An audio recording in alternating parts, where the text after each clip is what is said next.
ತೋರಿಸ್ತೀನಿ ಮಾಸ್ಟರ್.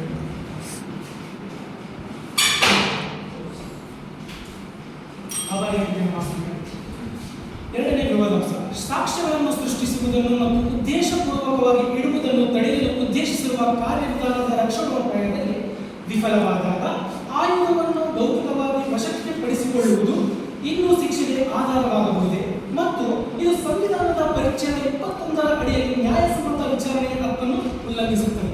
ಮಾಸ್ವಾಮಿಗಳೇ, ಇಲ್ಲಿ ನಮಗೆ ಎರಡನೇ ವಿವಾದಾಂಶ ಬಂದ್ಬಿಟ್ಟು ಸಾಕ್ಷ್ಯಗಳನ್ನು ಸೃಷ್ಟಿಸುವುದನ್ನು ಉದ್ದೇಶಪೂರ್ವಕವಾಗಿ ಇಡುವುದನ್ನು ತಡೆಯಲು ಉದ್ದೇಶಿಸುವ ಕಾರ್ಯದ ರಕ್ಷಣೋಪಾಯದಲ್ಲಿ ವಿಫಲವಾದಾಗ ಆಯುಧವನ್ನು ಭೌತಿಕವಾಗಿ ವಶಪಡಿಸಿಕೊಳ್ಳುವಾಗ ಇನ್ನೂ ಶಿಕ್ಷೆಗೆ ಆಧಾರವಾಗುವುದೇ ಎಂಬ ಪ್ರಶ್ನೆ ಉದ್ಭವವಾಗುತ್ತದೆ.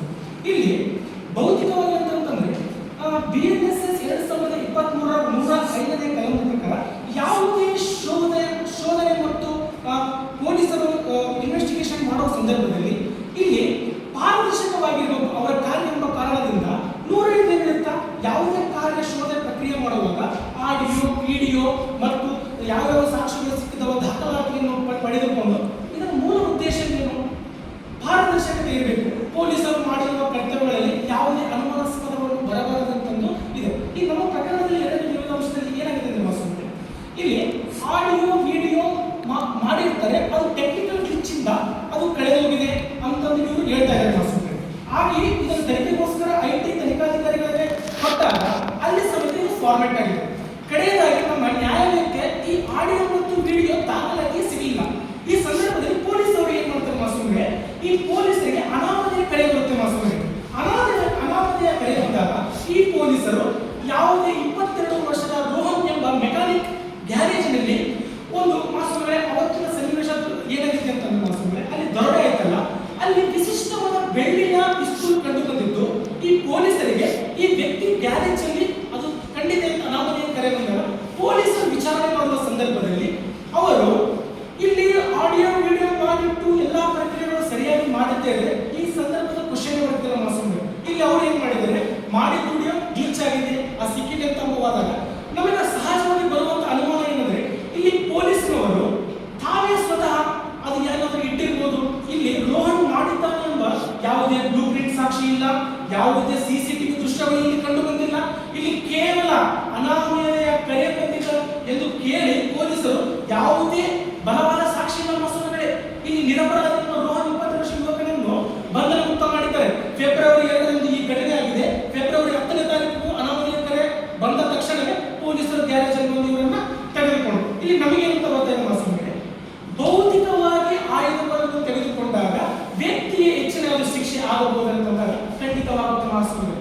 ಇಲ್ಲಿ ಏಕೆಂತಂದ್ರೆ ಇಲ್ಲಿ ಕ್ಲಾರಿಟಿ ಮಾಸ್ವಾಮಿಗಳೇ, ಆಡಿಯೋ, ವಿಡಿಯೋ ಪ್ರತಿಯೊಂದು ಸಾಕ್ಷಿ ಇಲ್ಲಿ ಪೊಲೀಸರು ಇನ್ನೊಂದು ಏನ್ ಮಾಡಿದ್ರೆ ಮಾಸ್ವಾಮಿಗಳೇ, ದಾರಿಯೊಬ್ಬರಿಗೆ ಬಲವಂತವಾಗಿ ಸಾಕ್ಷಿ ಸಹಿತ ಹೋಗಿದ್ದಾರೆ ಮಾಸ್ವಾಮಿಗಳೇ. ಅವರಿಗೆ ಬೆದರಿಕೆ ಕೊಟ್ಟು ಸಾಕ್ಷಿ ಸಹಿತ ಹೋಗಿದ್ದಾರೆ. ಅದೊಂದು ನೇಮದಲ್ಲಿ ಪಾಯಿಂಟ್ ಬರುತ್ತೆ ಮಾಸ್ವಾಮಿಗಳೇ. ಮತ್ತು ತದನಂತರ ಏನಂದ್ರೆ ಆ ಇಬ್ಬರಲ್ಲಿ ಒಬ್ಬ ವ್ಯಕ್ತಿ ಏನಂದ್ರೆ ತಿರುಚಿದ್ದಾರೆ ಮಾಸ್ವಾಮಿಗಳೇ, ನನ್ನನ್ನು ಬಲವಂತವಾಗಿ ಈ ತರ ಹೇಳಿಸಿದ್ದಾರೆ ಎಂಬ ಕಾರಣವನ್ನು ಒಪ್ಪಿಕೊಂಡಿದ್ದಾರೆ. ಇದರಲ್ಲಿ ನಮಗೆ ತಿಳಿಯುತ್ತೆ ಈ ಪೊಲೀಸರು ಯಾವ ರೀತಿಯಾಗಿ ನಮ್ಮ ನಿರಪರಾಧಿಯಾದ ರೋಹತ್ರವನ್ನು ತಪ್ಪಿತಸ್ಥರಾಗಿ ರೂಪಿಸಿದ್ದಾರೆ ಎಂಬುದನ್ನು ಗೊತ್ತಾಗ್ತದೆ. ಈಗ ಎರಡನೇ ಪ್ರಶ್ನೆ, 21ರ ಅಡಿಯಲ್ಲಿ ನ್ಯಾಯಸಮ್ಮತ ವಿಚಾರಣೆ ಹಕ್ಕನ್ನು ಉಲ್ಲಂಘಿಸುತ್ತದೆ. ಖಂಡಿತವಾಗಿ ಉಲ್ಲಂಘಿಸುತ್ತದೆ ಮಾಸ್ವಾಮಿ. 21 ಏನು ಹೇಳ್ತಂದ್ರೆ ವ್ಯಕ್ತಿಯ ವೈಯಕ್ತಿಕ ರಕ್ಷಣೆ ಹಕ್ಕನ್ನು ರಕ್ಷಣೆ ಮಾಡಿಸುವ ಮಾಸ್ವಾಮಿ. ಇಲ್ಲಿ ಏನಾಗಿದೆ, ಇವರು ಏನು ವಿಚಾರಣೆ ಮಾಡಿದ್ರೆ ನ್ಯಾಯಯುತವಾಗಿಲ್ಲ. ಈಗ ನ್ಯಾಯಯುತ ಅಂತಂದ್ರೆ ಏನು ಮಾಸ್ವಾಮಿಗಳೇ, ಈಗ 105ನ್ನ ಕರೆಕ್ಟ್ ಆಗಿ ಪ್ರೊಸೀಜರ್ ಫಾಲೋ ಮಾಡುತ್ತಿತ್ತು. ಇವರು ಪ್ರೊಸೀಜರ್ ಅಂದ್ರೆ ಏನು, ಇಲ್ಲಿ ಯಾವುದೇ ಪಾರದರ್ಶಕತೆ ಇರಬೇಕಿತ್ತು. ಅವ್ರ ವಿಚಾರಣೆ ಮೇಲೆ ನಾವು ಅನುಮಾನಾಸ್ಪದ ಬರಬಾರ್ದಿತ್ತು. ಇಲ್ಲಿ ಕಾರ್ಯವೇ ತಪ್ಪಾಗಿದೆ. ಬಲವಂತವಾಗಿ ಇಬ್ಬರು ಸಾಕ್ಷಿಗಳ ಸಹಿತ ಮಾಡಿದ್ದಾರೆ, ಮತ್ತೆ ಯಾವುದೇ ಆಡಿಯೋ, ವಿಡಿಯೋ ಇಲ್ಲ. ಮಾಡಿದವರು ಬಿಟ್ಟರೋ ಎರಡನೇ ವಿಷಯ. ಇವ್ರು ಏನಂತಂದ್ರೆ ನಾವೆಲ್ಲ ಕೂಲಂಕುಷ ವಿಚಾರ ಮಾಡಿದ ಮಾಸ್ವಾಮಿಗಳೇ, ಇವ್ರು ನನ್ನ ಅನ್ಸಿದ ಮಟ್ಟಿಗೆ ಇವ್ರು ಮಾಡಿಲ್ಲ ಮಾಸ್ವಾಮಿಗಳು. ಇಲ್ಲಿ ಏನೋ ಸುಳ್ಳು ಆರೋಪಗಳ ಸಾಕ್ಷಿಗಳು ಹೇಳ್ತಾ ಇದ್ದಾರೆ. ನಾವು ಕೂಲಂಕುಷ ವಿಚಾರ ಮಾಡಿದ್ರೆ ಆ ದೃಶ್ಯ ಘಟನೆ ನಡೆದಿದ್ದಕ್ಕೂ ಇಲ್ಲಿ ನಮ್ಮ ರೋಹನ್ಗೆ ಯಾವುದೇ ಸಂಬಂಧವಿಲ್ಲ. ಇಲ್ಲಿ ಯಾವುದೇ ಸಾಕ್ಷಿಗಳಿಲ್ಲದೆ ನಮ್ಮ ನಿರಪರಾಧಿಯಾದ ರೋಹನ್ ಯೂಸ್ ಮಾಡಿದಾಗ ಆರ್ಟಿಕಲ್ 21 ಸಹಜವಾಗಿ ವೈಲೇಟ್ ಆಗುತ್ತೆ ಮಾಸ್ವಾಮಿಗಳೇ. ಇವನಿಗೆ ಆಡಿಯೋ, ವಿಡಿಯೋ ಇದ್ದಿದ್ದೇ ನಿಜವಾಗಿದ್ರೆ ನಮ್ಮ ರೋಹನ 21 ಅವನ ಹಕ್ಕಿನೇ ಇಲ್ಲಿ ವಿಫಲ ಆಗ್ತಿದ್ದಿಲ್ಲ. ಇಲ್ಲಿ ಯಾಕಾದ್ರೆ ತಪ್ಪಂತಂದ್ರೆ ಇಲ್ಲಿ ಯಾವ ರೀತಿ ಅಂತಂದ್ರೆ ಪ್ರೂಫ್ ಇಲ್ಲ. ಒಬ್ಬ ನಿರಪರಾಧ ವ್ಯಕ್ತಿಯನ್ನು ಹೋಗಿ ಅವನು ತಪ್ಪು ಮಾಡಿದ್ದಾನೆ ಅಂತಂದ್ರೆ ಎಷ್ಟು ಸಹಜ, ಸಾಮಾನ್ಯವಾಗಿ ವಿರೋಧ ಆಗೇ ಹೋಗ್ತಾ ಮಾಸ್ವಾಮಿ. ಹಾಗೆಯೇ ಇದಕ್ಕೆ ಸಂಬಂಧಪಟ್ಟವರು ನಾವು ನೋಡೋದಾದರೆ ಮಾಸ್ವಾಮಿ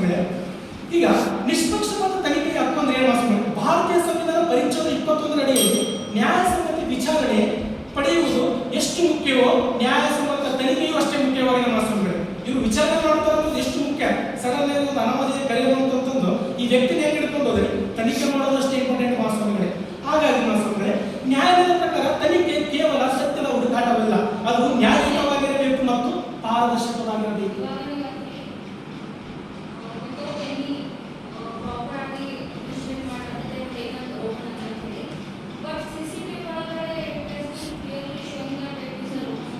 ಇಲ್ಲ ಮಾಸ್ವಾಮಿಗಳೇ, ನಾವು ಅಲ್ಲಿ ಒಡವೆ ಅಲ್ಲಿ CCTV ದೃಶ್ಯಗಳಲ್ಲಿ ಬೆಳ್ಳಿ ಲೇಪನವಿರುವ ಬಂದೂಕು ಕಂಡು ಬಂದಿತ್ತು. ಆದರೆ ಬೆಳ್ಳಿ ಲೇಪನವಿರುವ ಬಂದೂಕು ಕಂಡು ಬಂದಿತ್ತು, ಅವರಿಗೆ ಅನಾಮಧೇಯ ಕರೆ. ಇಲ್ಲಿ ರೋಹನ್ನೇ ಎಂಬುವ ಯಾವುದೇ ಬಲವಾದ ಸಾಕ್ಷಿ ಇಲ್ಲ. ಅವರ ಮುಖ ಕಂಡು ಬಂದಿಲ್ಲ, ಅವರೇ ಅಂತ ಕಂಡು ಬಂದಿಲ್ಲ. ಇಲ್ಲಿ ಏನಂದ್ರೆ ಮಾಸ್ವಾಮಿಗಳೇ, ಆರೋಪ, ಸುಳ್ಳು ಆರೋಪ. ಯಾವ ಅನಾಮಧೇಯ ಕರೆ ಕೊಡುತ್ತದೆ? ಈಗ ಅನಾಮಧೇಯ ನೋಡಿ ಮಾಸ್ವಾಮಿಗಳೇ, ಈ ನಮ್ಮ ರೋಹನ್ ಎಂಬುದು ಸಾರ್ವಜನಿಕ ಸ್ಥಳದಲ್ಲಿರುವಂತಹ ಒಂದು ಗ್ಯಾರೇಜ್. ಆ ಗ್ಯಾರೇಜ್ಗೆ ಅನಾಮಧೇಯ ವ್ಯಕ್ತಿಗಳು ಯಾವುದೇ ಕೆಲಸಕ್ಕಾದರೂ ಬಂದಿರಬಹುದು ಅಥವಾ ತಪ್ಪು ಮಾಡಿದವರೇ ಬಂದಿರಬಹುದು. ಒಂದು ಕೇವಲ ಆಯುಧ ಸಿಕ್ಕಿದೆ ಎಂಬ ಒಂದೇ ಕಾರಣಕ್ಕೆ ಯಾವುದೇ ಸಾಮಿಲಾತಿ ಇಲ್ಲದ ವ್ಯಕ್ತಿಯನ್ನ ತಪ್ಪುಗೊಳಿಸುವುದು ಬಹಳ ಅಕ್ಷಮ ಅಪರಾಧ ಮಾಸ್ವಾಮಿಗಳೇ.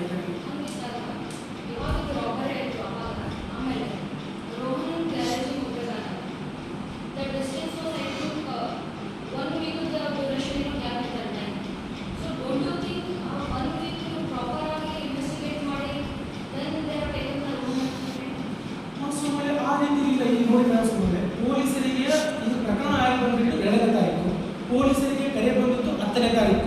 ಇವ್ರು 8 ದಿನಗಳ ಕಾಲ ಏನು ಮಾಡಿದಾರೋ ಅವರ ಪ್ರಕ್ರಿಯೆ ಬಿಟ್ಟಿದ್ದು ಮಾಸ್ವಾಮಿ. ಇಲ್ಲಿ ನಮ್ಮ ಕಕ್ಷಿದಾರರಾದ ರೋಹನ್ರನ್ನು ಆರೋಪ ಎಂದು ಅನಾಮಧೇಯ ಕರೆ ಬಂದಾಗ ಇವರು ಬಂದಿದ್ದು. ಬಂದು ಏನು ನಮ್ಮ ಬಲವಾದ ಸಾಕ್ಷಿ ಇಲ್ಲ, ಇವರು ಇಷ್ಟು ನಿಜ ಸ್ಥಿತಿಯಾಗಿ ಮಾಡಿದ್ದಾರೆ ಅಂತ ನಿಜ ಸಾಬೀತಾಗಿದ್ರೆ ಆಡಿಯೋ ವಿಡಿಯೋ ಇರಬೇಕಾಗಿತ್ತು ಮಾಸ್ವಾಮಿ.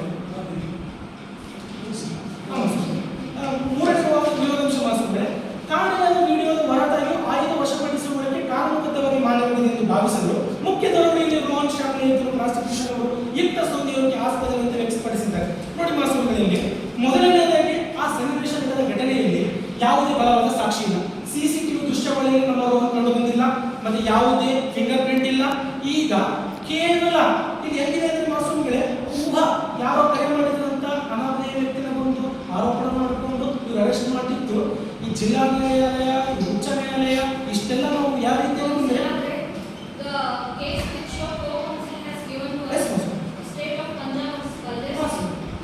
ಏನಿದೆ ಮಾಸ್ವಾಮಿಗಳೇ, ಯಾವುದೇ ಸಾಕ್ಷ್ಯಾಧಾರಗಳನ್ನು ಬಲಪಡಿಸಿಕೊಂಡಾಗ ಕಾನೂನುಬದ್ಧವಾಗಿ ಮಾಡುವ ಕಾರ್ಯವನ್ನು ಪ್ರಕ್ರಿಯೆ ಇರುತ್ತಲ್ಲ ಮಾಸ್ವಾಮಿಗಳೇ, ಅದನ್ನು ಅಲ್ಲಿ ಪರಿಪೂರ್ಣತೆ ಇರಲಿಕ್ಕೆಂದ್ರೆ ಆರೋಪಿಯ ಪರವಾಗಿ ನ್ಯಾಯ ಬರುತ್ತೆ ಮಾಸ್ವಾಮಿಗಳೇ. ಯಾವ ರೀತಿ ಅಂತಂದ್ರೆ, ಈ ಭೌತಿಕವಾಗಿ ಆಯುಧ ಸಿಕ್ಕಿರ್ಬೋದು, ಬಟ್ ಅಲ್ಲಿ ಪ್ರೊಸೀಜರ್ ಆಗಿ ಏನು ತಿಳಿಯುತ್ತೆ ಮಾಸ್ವಾಮಿಗಳೇ, ನಮ್ಮ 105 ಆಡಿಯೋ ವಿಡಿಯೋ ಕಡ್ಡಾಯ. ನೀವು ಕಡ್ಡಾಯ ಎಂಬ ಪದನೇ ಇವರು ಬಳಸಿದಂತಂದ್ರೆ ಅವ್ರು ಮಾಡಿರುವ ಶೋಧನೆ ಅದಕ್ಕೆ ಅರ್ಥನೇ ಇರಲ್ಲ ಮಾಸ್ವಾಮಿಗಳೇ.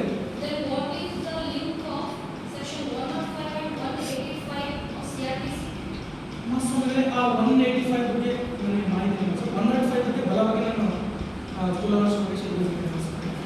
ಈಗ ಮಾಸ್ವಾಮಿಗಳೇ, ಈ ಕೊನೆಯದಾಗಿ ಈ ತರ ಇಲ್ಲಬಲ್ಲರ ಸಲಹೆಗೆ ನಮ್ಮ ನಿರಪರಾಧ ವ್ಯಕ್ತಿಯು ಒಂದು ಮಾತು ಮಾಸ್ವಾಮಿಗಳೇ, ಅಕಸ್ಮಾತ್ ತಪ್ಪು ಮಾಡಿದ ವ್ಯಕ್ತಿಗೆ ಶಿಕ್ಷೆ ಹೋಗದ ಒಂದು ಪಕ್ಷದಲ್ಲಿಯೂ ನಿರಪರಾಧ ವ್ಯಕ್ತಿಗೆ ಮಾತ್ರ ಶಿಕ್ಷೆ ಆಗಬಾರದು ಮಾಸ್ವಾಮಿಗಳೇ, ನನ್ನ ಅಭಿಪ್ರಾಯ ಮಾಸ್ವಾಮಿಗಳೇ.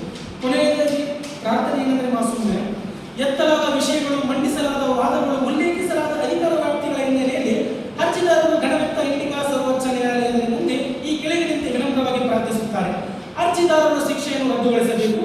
BNSS ಸೆಕ್ಷನ್ 105ರ ನಿಯಮಗಳನ್ನು ಕಡ್ಡಾಯ ವಿಡಿಯೋ ಪಾಲಿಸಿದ ಕಾರಣ ನಡೆಸುವ ಶೋಧ ಮತ್ತು ವಶಪಡಿಸಿಕೊಳ್ಳುವ ಪ್ರಕ್ರಿಯೆಯನ್ನು ನಿರ್ಮಾಣ ಮಾಡಬೇಕು. ವಿಡಿಯೋ ಸಾಕ್ಷ್ಯದ ನಾಪತ್ತೆ ಮತ್ತು ಸಾಕ್ಷಿದಾರರು ಪ್ರತಿಪಾದವಾಗಿರುವ ಸಂವಿಧಾನದ 21ನೇ ವಿಧಿಯ ಅಡಿಯಲ್ಲಿ ಅರ್ಜಿದಾರರಿಗೆ ಇರುವ ನ್ಯಾಯಸಮ್ಮತ ವಿಚಾರಣೆಯ ಹಕ್ಕನ್ನು ಉಲ್ಲಂಘಿಸುತ್ತದೆ ಎಂದು ಎತ್ತಿ ಹಿಡಿಯಬೇಕು. ನ್ಯಾಯಸಮ್ಮತಿ ಹಾಗೂ ಹಿತದೃಷ್ಟಿಯಿಂದ ಈ ನ್ಯಾಯಾಲಯವು ಸೂಕ್ತವೆಂದು ಭಾವಿಸುವ ಇತರ ಯಾವುದೇ ಆದೇಶವನ್ನು ಹೊರಡಿಸಬೇಕು. ಇದಕ್ಕಾಗಿ ಅರ್ಜಿದಾರರು ಪರ ವಕೀಲರು ಸದಾ ಕರ್ತವ್ಯಬದ್ಧರಾಗಿ ಪ್ರಾರ್ಥಿಸಿಕೊಳ್ಳುತ್ತಾರೆ ಮಾಸ್ವಾಮಿಗಳೇ. ಧನ್ಯವಾದಗಳು ಮಾಸ್ವಾಮಿ.